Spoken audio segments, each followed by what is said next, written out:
দরকার হলে পুলিশের এলিট ফোর্স র্যাপিড অ্যাকশন ব্যাটালিয়নকে নতুন করে গঠন করা হবে বলে জানিয়েছেন স্বরাষ্ট্র উপদেষ্টা অবসরপ্রাপ্ত লেফটেন্যান্ট জেনারেল মোহাম্মদ জাহাঙ্গীর আলম চৌধুরী।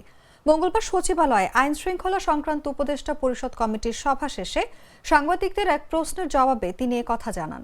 স্বরাষ্ট্র উপদেষ্টা বলেন, র্যাব নিয়েও আলোচনা হয়েছে। এটার ব্যাপারে আমরা একটা প্রপোজাল পাঠিয়েছি।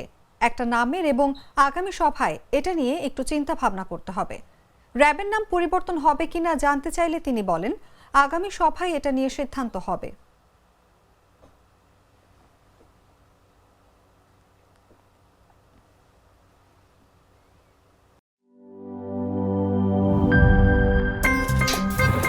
আমার একটা স্মার্ট সিদ্ধান্তে 25% গ্যাসের খরচ কমেছে। ভাবছেন কিভাবে? সাধারণ গ্যাস স্টোভ বদলে আমি এনেছি আরএফএল গ্যাস স্টোভ। এর সাইন্টিফিক নজল ও ব্রাস বার্নার ক্যাপ সমানভাবে তাপ ছড়িয়ে রান্না করে দ্রুত।